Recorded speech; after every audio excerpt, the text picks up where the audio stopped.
ఈరోజు ఒక అద్భుతమైన టెంపుల్ టూర్ని నేను మీకు చూపించబోతున్నాను. దాదాపు 400 సంవత్సరాలు పురాతనమైన ఆలయం లింగాకారం రూపంలో కట్టించబడింది. ఈ టెంపుల్ ఎక్కడ ఉంది, ఈ టెంపుల్ విశేషాలు ఏంటి, ఇవన్నీ విషయాలు మీకు తెలియాలనుకుంటే ఈ వీడియోని మీరు కంప్లీట్గా చూడండి. ఇలాంటి దేవాలయం మన యావత్ భారతదేశంలో ఇది రెండో దేవాలయం. ఇది ఆల్రెడీ చాలా భారతదేశంలో ఇది రెండో గుడి, నాకు తెలిసి రెండో గుడి. ఇలా శివుడు పశ్చిమముఖాదిశలో ఉండడం ఇది రెండో గుడి మన భారతదేశంలో. ఇక్కడ పిల్లర్స్ చూసుకుంటే స్టోన్స్ ఇవన్నీ ఎన్నో ఏళ్ళ నుంచి ఇక్కడ ఈ టెంపుల్ ఉన్నది అనేది మనకి ఇక్కడ విశేషాలు మనకు తెలుస్తుంది. ఈ టెంపుల్ ఆకారం వచ్చేసి శివలింగ రూపంలో ఉంటుంది అన్నమాట. శివలింగం మనకి వెస్ట్ సైడ్ లో ముఖం ఉంటుంది అన్నమాట. సో వెస్ట్ సైడ్ ఫేసింగ్ ఉండే శివలింగాన్ని పూజించడం వలన మనకి మోక్ష ప్రదానం వస్తుంది.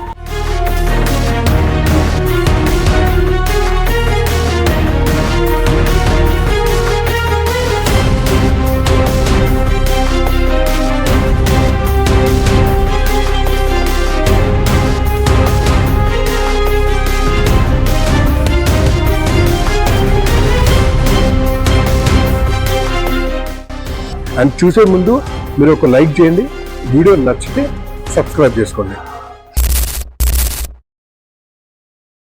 ఈరోజు ఒక అద్భుతమైన టెంపుల్ టూర్ని నేను మీకు చూపించబోతున్నాను. ఎప్పుడైనా మీరు విన్నారా? లింగాకారంలో ఒక పురాతనమైన ఆలయం, దాదాపు 400 సంవత్సరాలు పురాతనమైన ఆలయం లింగాకారం రూపంలో కట్టించబడింది. ఈ టెంపుల్ని త్రైలింగకారం కూడా మనము పిలువబడుతుంది. ఈ టెంపుల్ ఎక్కడ ఉంది, ఈ టెంపుల్ విశేషాలు ఏంటి, ఇవన్నీ విషయాలు మీకు తెలియాలనుకుంటే ఈ వీడియోని మీరు కంప్లీట్గా చూడండి. అండ్ చూసే ముందు మీరు ఒక లైక్ చేయండి, వీడియో నచ్చితే సబ్స్క్రైబ్ చేసుకోండి. అందరికీ నమస్కారం, welcome back to my channel Sanatan satsang 18 the inner bliss.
ఈరోజు మనం ఒక శివాలయంని మనం దర్శించుకోబోతున్నాము.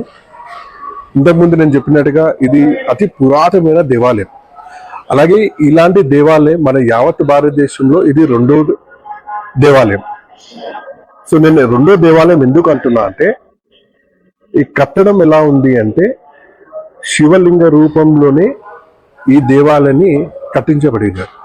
సో ఎవరు కట్టించారు ఈ టెంపుల్ని? సో పూర్వీక కాలంలో నిజాం పరిపాలించిన టైంలో రాజా రాయన్స్ ఫ్యామిలీ పూణే నుంచి వాళ్ళు ఇక్కడ ప్రధానమంత్రిగా ఉండేవాళ్ళు అనమాట. నిజాం సర్కార్లో ప్రధానమంత్రిగా వాళ్ళు ఉండేవాళ్ళు. లక్ష్మణ్ రాజు అలాగే జితేంద్ర రాజు ఇక మరియు వాళ్ళ సోదరులు వాళ్ళందరూ ఇక్కడ ఒక ముఖ్యమైన వాళ్ళ పొజిషన్లో ఉండి పరిపాలించారు అనమాట. సో ఆ టైంలో నిజాం నుంచి వీళ్ళకి కొన్ని వేల ఎకరాలు వాళ్ళకి ఇవ్వడం జరిగింది. వాళ్ళు ఇక్కడ చుట్టుపక్కలంతా వాళ్ళకు కోటని నిర్మించుకున్నారు అనమాట. సో నిర్మించుకున్న తర్వాత ఇక్కడ ఒక శివలింగాన్ని కూడా ప్రతిష్ఠించారు. ఆ శివలింగాన్ని ప్రతిష్ఠించిన తర్వాత ఇక్కడ కట్టడం కూడా ఎలా కట్టారు అంటే శివలింగ రూపంలోనే ఆ టెంపుల్ పైనుంచి చూసినా కూడా మనకు అలాగే కనిపిస్తుంది. అలాగే కింద బేస్ కూడా మనకి శివలింగ రూపం మీద ఉంటుంది. అలాగే ఎట్లా అంటే పైన కట్టడం శివలింగ రూపం, మధ్యలో శివుడు, మళ్ళీ కింద బేస్. సో అందుకోసమే దీన్ని త్రైలింగేశ్వర్ కూడా మనం పిలువబడుతుంది. ఇది ఎక్కడో కాదు, మన హైదరాబాద్ ఎక్కువ కూడా దగ్గరలో ఉంటుంది. నేను రూట్ అయితే మీకు ఇక్కడ లాల్ దర్వాజా అమ్మవారి నుంచి అయితే నేను క్లియర్గా చూపిస్తాను, అది ఫాలో కావచ్చు. నేను వీలైతే గూగుల్ మ్యాప్ లొకేషన్ కూడా నేను డిస్క్రిప్షన్లో మెన్షన్ చేస్తాను, అది ఫాలో అయ్యి మీరు ఇక్కడికి వచ్చేసి మీరు దర్శించుకోవచ్చు. సో దాదాపుగా నేను చెప్పినట్టుగా ఇది 400 సంవత్సరాల పురాతనమైన టెంపుల్. ఈ టెంపుల్ పేరు వచ్చేసి శ్రీ లక్ష్మణేశ్వర స్వామి మందిర్. సో ఇలాంటి ఒక టెంపుల్ కూడా ఒక ఛత్తీస్గఢ్లో కూడా ఉందన్నమాట.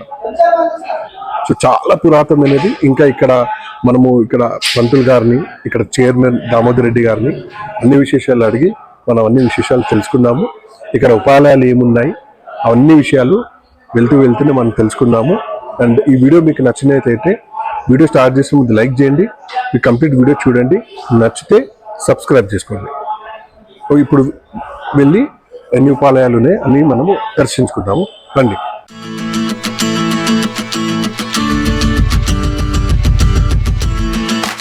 సో మనం టెంపుల్ ఎంటర్ అయిన తర్వాత ఇక్కడ కొన్ని ఉపాలయాలు ఉన్నాయి. సో నేను ఉపాలయాలు చూపిస్తాను. దానికన్నా ముందు ఇక్కడ మనము నందేశ్వరుని అయితే మనం ఇక్కడ చూస్తున్నాము. ఇది చూస్తుంటేనే మనకి అర్థమవుతుంది ఎంత పురాతనమైన నందేశ్వరుడు. ఎప్పుడైతే టెంపుల్ ఆలయం కట్టించబడిందో అప్పుడు ఈ నందేశ్వరుడిని ఇక్కడ ప్రతిష్ఠించారనమాట. యాక్చువల్గా ఇది ఆ శివుడు ముందు ఉండే, సో తర్వాత కొన్ని కారణాల వల్ల అక్కడ నుంచి తీసి ఇక్కడ ప్రతిష్ఠించారు. చూసుకుంటే మనం ఎంత పురాతనమైనది అది చూస్తూనే మనకు అర్థమవుతుంది. సో దీన్ని బట్టి మనం అర్థం చేసుకోవచ్చు ఈ టెంపుల్ ఎంత పురాతనమైనది. ఇప్పుడు ఉపాలయాల దగ్గరికి వెళ్ళి మనం దర్శనం చేసుకుందాము, రండి. సో మనకి ఆలయం ఎంట్రన్స్ కి వచ్చిన తర్వాత మీరు లెఫ్ట్ సైడ్ లో చూసుకుంటే మనకి వీరాంజనేయ స్వామి దర్శనం ఇస్తారు.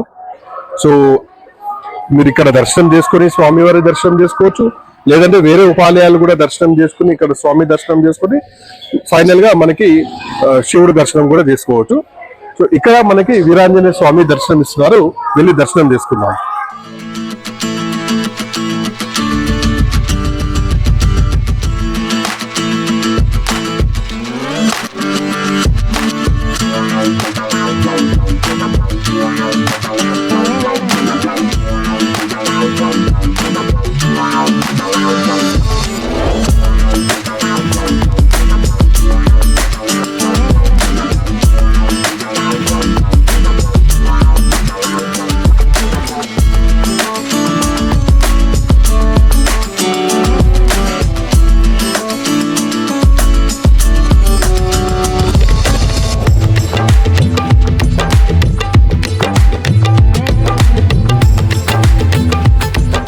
సో ఇప్పుడు మనము ముఖ్య ద్వారంకి ఎంటర్ అయ్యామన్నమాట. సో ఇంతకుముందు మనం హనుమాన్జీ దర్శనం చేసుకున్నాము, ఇప్పుడు మనం ముఖ్య ద్వారంకి ఎంటర్ అయినాము. మీరు ఎంటర్ కాగానే మీరంతా ఇదంతా కట్టడాలు చూడొచ్చు, ఇంత పురాతనమైనది కట్టడాలు ఇవన్నీ చూసుకుంటే. ఇక్కడ పిల్లర్స్ చూసుకుంటే స్టోన్స్ ఇవన్నీ ఎన్నో ఏళ్ళ నుంచి ఇక్కడ ఈ టెంపుల్ ఉన్నది అనేది మనకి ఇక్కడ విశేషాలు మనకు తెలుస్తుంది. ఈ మధ్య కాలంలో ఇక్కడ కొంచెం పెయింటింగ్ వేసి ఇది ఒక కొత్త లుక్ కొత్త కనిపించాలన్నట్టుగా ఇక్కడ కమిటీ మెంబర్స్ వాళ్ళు ఇక్కడ రెనోవేషన్ చేయడం జరిగింది. కానీ చుట్టుపక్కలంతా చూసుకుంటే మీకు చాలా పురాతనమైన టెంపుల్, ఈ ఆనవాళ్ళన్నీ మనకి ఈ టెంపుల్లో మనకి దర్శనం ఇస్తుంది. ఇక మరీ ముఖ్యంగా ఏంటంటే ఈ టెంపుల్ ఆకారం వచ్చేసి శివలింగ రూపంలో ఉంటుంది అనమాట. శివలింగం ఉండేసి మనకి ఇలా ఎలా ఉంటుందో సో అది శివలింగ రూపంలో మనకి ఈ టెంపుల్ కట్టడం కూడా అలాగే జరిగింది. ఇంకా మరీ ముఖ్యంగా ఇక్కడ విశేషం ఏంటంటే ఇక్కడ మనం కింద బేస్ చూసుకుంటే, సో ఈ బేస్ చూసుకుంటే ఈ రౌండ్ మళ్ళీ ఇలా ఉండడం అంటే ఇప్పుడు ఈ బేస్ వచ్చేసి ఇట్లా రౌండ్గా ఉంటుంది అండ్ ఇలా ఉండడము, అండ్ పైన ఇలా రౌండ్గా ఉండి ఇలా ఉండడం, అండ్ మధ్యలో అక్కడ ఎదురుగా మనకి శివుడి దర్శనం ఇస్తారు. సో ఇది త్రైలింగేశ్వర కూడా మనము ఈ టెంపుల్కి మనం అనవచ్చు అనమాట. సో అలాంటి ఒక పురాతనమైన దేవాలయం ప్రతి అంటే చాలా విశేషమైన దేవాలయం. మరి ముఖ్యంగా ఇంకో ఇక్కడ ప్రధానమైన మన విశేషం ఏంటంటే ఇక్కడ ఉండే శివలింగం మనకి వెస్ట్ సైడ్ లో ముఖం ఉంటుంది అన్నమాట.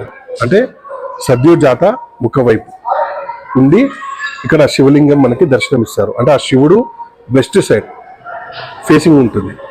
సో వెస్ట్ సైడ్ ఫేసింగ్ ఉండే శివలింగాన్ని పూజించడం వలన మనకి మోక్ష ప్రదానం వస్తుంది. చాలా మంది అఘోరులు అంటే ఇప్పుడు చాలా మంది సాధకులకి ఏముంటుంది, దేనిపైన వాళ్ళకి మాయామోహం ఇలాంటివి ఏమి ఉండదు అనమాట. దేనిపైన వాళ్ళకి ఆశ కానీ డబ్బు పైన, బంగారం పైన, ఇంకే వస్తువుల పైన ఇలాంటివి వాళ్ళకి ఏమి ఉండవు. ఆశలు అనేటివి ఉండవు, మోహం అనేది ఉండదు. అంటే ఆ మాయాలోకం నుంచి వాళ్ళు అతీతులుగా ఉంటారనమాట. వాళ్ళకి ఏం కావాలి అంటే శివ దాంట్లో కలిసిపోవాలన్న ఒకే ఒక లక్ష్యం, ఒకే ఒక కోరికతో ఉంటారు.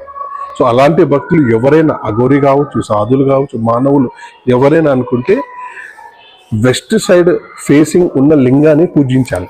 సో ఇక్కడ మనకి అలా ఆకారంలోనే మనకి ఇక్కడ ఆ శివుడు లింగాకారం మనకి వెస్ట్ సైడ్ ముఖం దర్శనం ఇస్తారు. సో జనరల్గా ఇది వచ్చేసి మనకి మోక్ష ప్రదానం ఇస్తుంది. సో మనిషి పుట్టిన తర్వాత అన్ని కర్మలు చేసిన తర్వాత మనకు కావాల్సింది ఏంటి? మోక్షమే. సో ఆ మోక్షం ఇక్కడ ఉండే శివుడు మనకు ప్రసాదిస్తాడు. అలాగే ఈ హైదరాబాద్లో ఇలాంటి టెంపుల్ ఉండడం కూడా మనం ఎంతో అదృష్టం చేసుకున్నాం. సో ఎవరైనా నేను సాధించుకోవాలి మోక్షం అనుకున్న వాళ్ళు, ఆ దారిలో ఉన్న వాళ్ళు ఈ టెంపుల్కి వచ్చేస్తే కూడా మీకు మీ దారి అనేది చాలా సులభంగా ఆ శివుడు చేస్తాడనే నమ్మకం నాకుంది. ఆ నమ్మకం మీకు కూడా వస్తుంది. మీరు వచ్చి ఇక్కడ శివుని దర్శించుకోవచ్చు. అలాగే ఇటు సైడ్ చూసుకుంటే మీరు ఈ లింగాకారంలో కూడా నేను ఇంతకుముందు చెప్పినట్టుగా ఈ అంత కట్టడాలన్నీ ఈ సేమ్ మీకు లింగాకారంలోనే కనిపిస్తుంది అన్నమాట. సో ఇదంతా ఎట్లా ఉంటుందంటే అంత లింగాకారంలో ఈ షేప్ అనేది ఉంటుంది. సో ఇది వచ్చేసి చాలా ప్రత్యేకత అన్నమాట ఈ టెంపుల్కి. ఇప్పుడు మనము వచ్చేసి ఇక్కడ ఉండే లక్ష్మీ గణపతి ఉపాలయము, అలాగే ఉమామహేశ్వరి దేవి కూడా మనకి ఇక్కడ దర్శనమిస్తారు. వాళ్ళిద్దరు దర్శనం చేసుకున్న తర్వాత ఇక్కడ దేవాదిదేవ్ మహాదేవ్ ఆ శివుడి దర్శనం కూడా మనం చేసుకుందాము. అలాగే దేవాలయంకి సంబంధించిన గోశాల కూడా ఇక్కడే ఉంటుంది. ఆ గోశాల నుంచే మనకి నిరంతరం ఇక్కడ స్వామివారికి పాలు అనేది తెచ్చి అభిషేకానికి ఇక్కడ వాడతారన్నమాట. సో అది కూడా ఒక ప్రత్యేకతనే. ఆ గోశాల కూడా మనం దర్శించుకుందాము. మీరు కూడా నెక్స్ట్ టైం ఇక్కడికి వచ్చినప్పుడు గోశాలకి ఏమైనా డొనేట్ చేయాలనుకుంటే మీ తరఫు నుంచి మీరు ఏదైనా మీరు డొనేషన్ కూడా ఇవ్వచ్చు. సో అది చాలా ముఖ్యమైన మనకి ఇక్కడ విశేషం అన్నమాట. యావత్ భారతదేశంలో ఇలాంటి లింగం రెండోది మన హైదరాబాద్లో ఉంది. దానికి మనకందరికీ అదృష్టం. సో ఇక్కడ నేను కొంచెం మీకు ఒక చిన్న స్టోరీ కూడా చెప్పాలి. ఎప్పుడైతే నిజాం పరిపాలించిన టైంలో జితేంద్ర రాజ్ అలాగే లక్ష్మణ్ రాజ్ అనే వాళ్ళు ఇక్కడ ప్రధానమంత్రిగా నిజాం సర్కార్లో వర్క్ చేశారు. సో వాళ్ళకి నిజాం సర్కార్ కొన్ని వేల ఎకరాలు వాళ్ళకి దానం ప్రసాదించారు. సో వాళ్ళు ఏం చేశారంటే ఇక్కడ ఒక చుట్టుపక్కల మొత్తం కోట కట్టుకున్నారు వాళ్ళు ఉండడానికి. సో ఉండడానికి కోట కట్టుకున్నారు. అలాగే వాళ్ళు ఇక్కడ శివలింగాన్ని కూడా ప్రతిష్ఠించారు. తదుపరి ఏమైంది అంటే ఇక్కడ ఉండే అంటే ఇది 400 years బ్యాక్ జరిగింది కాబట్టి రాను రాను అలాగే శివాలయంకి నిరంతరం పూజలు జరుగుతూ వచ్చింది. కానీ ఇక్కడ ఉండే ల్యాండ్ మొత్తం మనకి పబ్లిక్ హ్యాండ్ ఓవర్లో వచ్చేసింది అనమాట. సో దాని తర్వాత ఈ శివాలయం ఒక్కటి మాత్రం ఇప్పుడు ఎన్విరాన్మెంట్ డిపార్ట్మెంట్ వాళ్ళు హ్యాండ్ ఓవర్ చేసుకున్నారు. నిరంతరం పూజలు జరుపుతున్నారు. అలాగే ఈ కార్తీక మాసం 14, 15, 16కి ఇక్కడ విశేషమైన రుద్రహోమం, 16వ తారీఖు శివ కళ్యాణము అన్ని జరుపుకుంటున్నారు. మీరు ఎవరైనా పూజలో పార్టిసిపేట్ చేయాలనుకుంటే ఈ టెంపుల్కి విచ్చేసి మీరు పార్టిసిపేట్ చేసి ఎంతో పుణ్యం మనం చేసుకునే వాళ్ళం అవుతాం. అలాగే మరి ముఖ్యంగా ఇక్కడ ఒక జితేంద్ర అంటే ఆ రాజు పరిపాలించిన వాళ్ళ అమ్మగారి సమాధి కూడా ఇక్కడ పక్కనే ఉంటుంది. అంటే అప్పుడు కోట కట్టినప్పుడు వాళ్ళ అమ్మవారి సమాధి కూడా వాళ్ళు ఇక్కడ పెట్టుకున్నారు. సో ఇక్కడ స్టోరీ ఏంటంటే ఆ అమ్మవారు కూడా వాళ్ళ అమ్మగారు కూడా చాలా పవర్ఫుల్, చాలా పాజిటివ్ ఎనర్జీ అని కూడా చాలా మంది చెప్తారు. సో ఎప్పుడైతే శివరాత్రి అలాంటి ఒకేషన్స్ వస్తుందో అక్కడ కూడా ఆ అమ్మకి కూడా పూజలు చేస్తారనమాట. సో నేనైతే చిన్న క్లిప్ అనేది నేను ఇక్కడ యాడ్ చేస్తాను, మీరు చూడండి.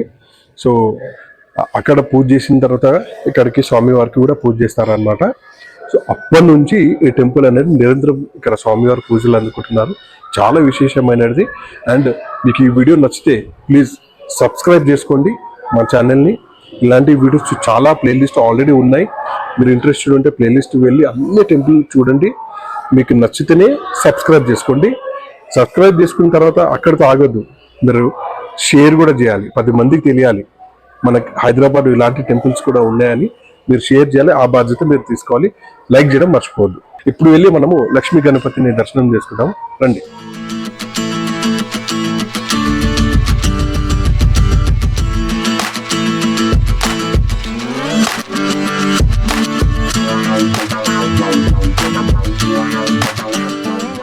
ఇప్పుడు మనము మరొక ఉపాలయానికి వచ్చామన్నమాట. ఇక్కడ మనకి లక్ష్మీ గణపతి స్వామివారు మనకి దర్శనం ఇస్తారు.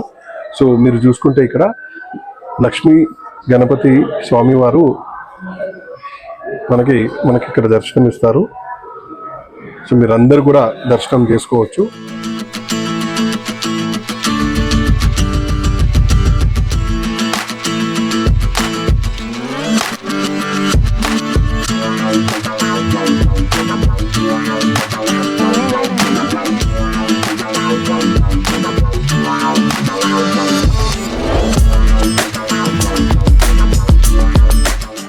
ఇప్పుడు మరొక ఉపాయాలము మనకి ఉమా మహేశ్వరి అమ్మవారు కూడా ఇక్కడ మనకి దర్శనం ఇస్తారు.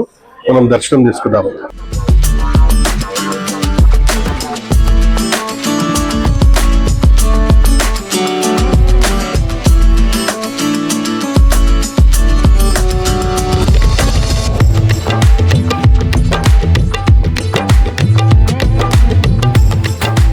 సో ఇప్పుడు మనము ముఖ్య దేవాలయంకి వచ్చేసామన్నమాట. మనకి ఎదురుగానే శివుడు కనిపిస్తున్నాడు.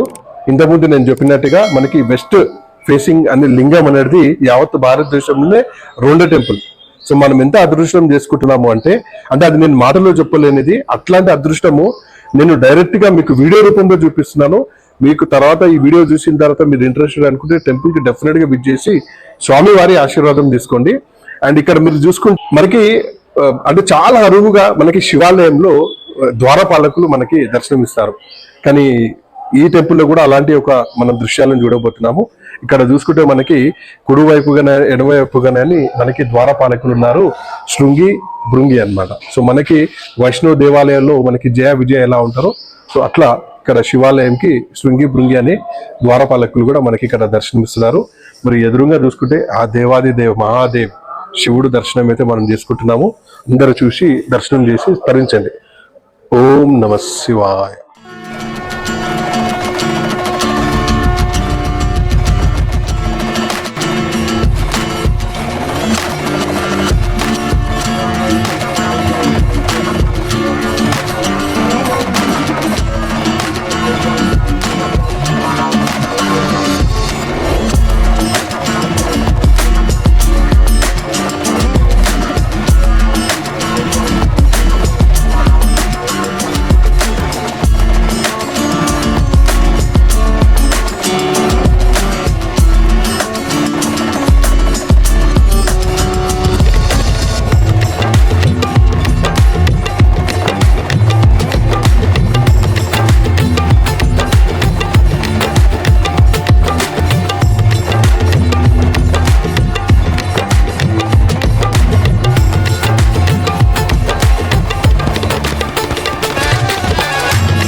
సో ఇక్కడ మనకి ప్రధాన అర్చకులు శ్రీకాంత్ గారు మనతో ఉన్నారు.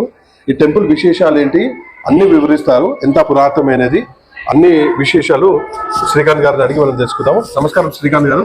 నమస్కారం. ఓం నమః శివాయ అండి. ఓం నమః శివాయ. ఈ టెంపుల్ వివరాలు మా భక్తులకి తెలియజేయండి. ఓకే. టెంపుల్ పేరు వచ్చేసి శ్రీ లక్ష్మీశ్వర స్వామి దేవాలయం, శివాలయం, శివగనగర్, చిత్తనగర్, హైదరాబాద్.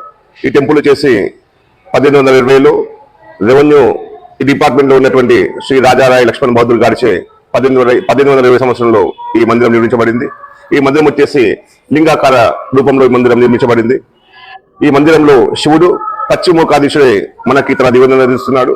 ఈ మందిరం వచ్చేసి నిజాం సర్కారు ఆజ్ఞ మేరకు రాజారాయ లక్ష్మణరావు నిజాం సర్కారు ఆజ్ఞ మేరకు ఇక్కడ రెవెన్యూ అధికారిగా పనిచేయడం జరిగింది. ఆ కాలంలోనే అతను ఈ మందిరాన్ని స్థాపించాడు. ముందు ఈ మందిరంలో శివుడు మాత్రమే కొలువు ఉండేవాడు. ఆ తర్వాత 2015 సంవత్సరంలో ఉమామహేశ్వరం వారు, అదేవిధంగా లక్ష్మీకర స్వామి వారు, అదేవిధంగా మనకు ఇక్కడ అభయాంజనేయ స్వామి కొలువు తీరారు. ఈ మందిరం వచ్చేసి చాలా పురాతన మందిరం.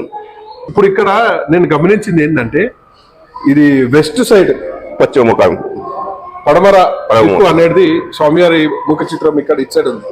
ఇది అరువుగా అనేది మేము ఒక విధాం.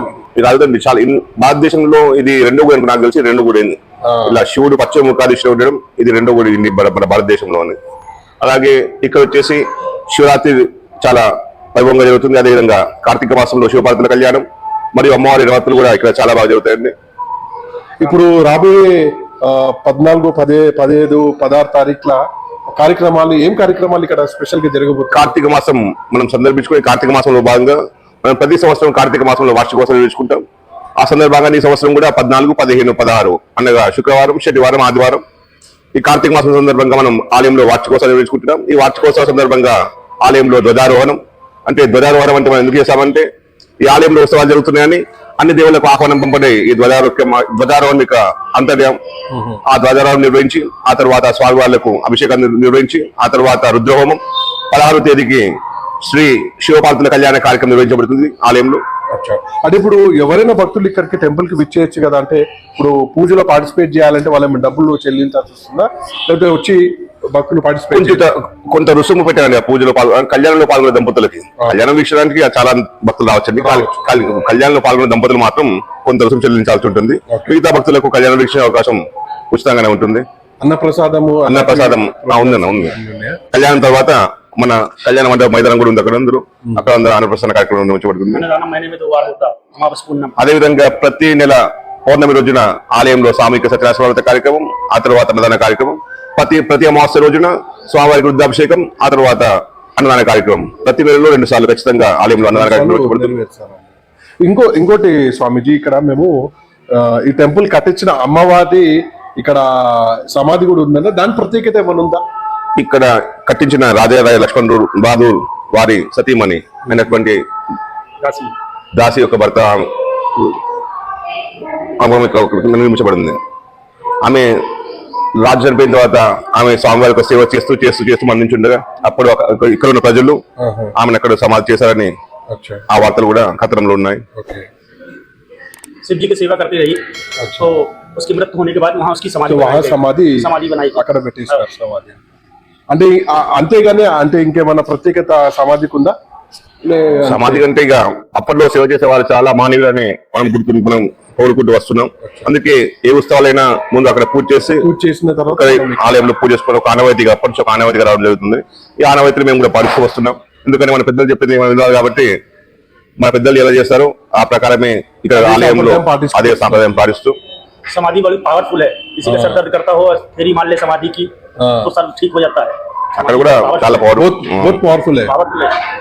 వచ్చే ఉత్సవాలు కూడా ఉగాది, ఆ తర్వాత రామనం, ఉగాది తర్వాత మొన్న వచ్చేది ఫిబ్రవరిలో శివరాత్రి, ఆ తర్వాత ఉగాది పర్వదినం, తర్వాత రామనవమి, తర్వాత హనుమాన్ జయంతి కూడా చాలా వైభవంగా నిర్వహించబడతాయి.